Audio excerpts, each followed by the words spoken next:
You are not your worst mistake. You are not defined by your failures, your regrets, or the moments you wish you could erase.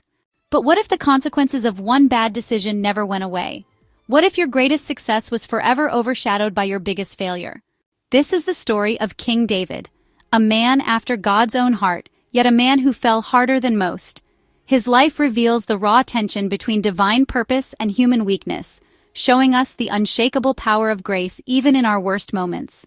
Alright, buckle up because the book of 2 Samuel is a wild ride. Royal drama, epic battles, political intrigue, family betrayal. It's basically the original Game of Thrones, minus the dragons and way more divine intervention. This book picks up right after the messy end of 1 Samuel, where King Saul, Israel's first king, dies in battle, leaving the throne wide open.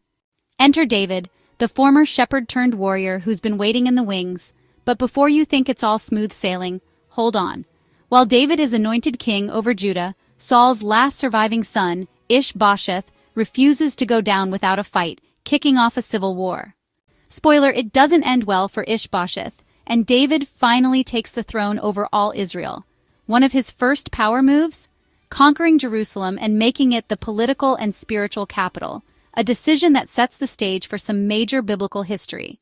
And speaking of big moments, 2 Samuel chapter 7 brings us the Davidic Covenant, basically God's promise that David's dynasty will last forever, setting the foundation for the coming of Jesus. Pretty big deal, right?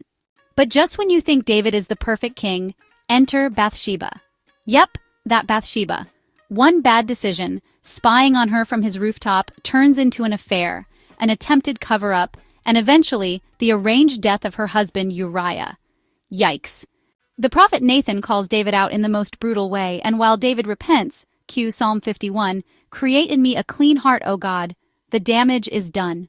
His family spirals into chaos. His son Absalom rebels, tries to steal the throne, and meets a tragic end. The emotional wreckage leaves David heartbroken. But despite everything, he never loses his faith. His final years are a mix of redemption and reflection, proving that while even the greatest leaders fall, God's grace still stands. Ultimately, 2 Samuel isn't just about David, it's about God's faithfulness. Through every triumph and every failure, we see that God's plans don't crumble under human mistakes. And that's a message that still hits home today. So what do you think? Was David's greatest strength his leadership?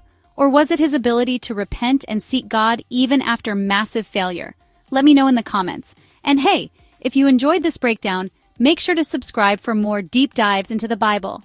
Take care of yourselves, take care of your loved ones, and I'll catch you in the next video.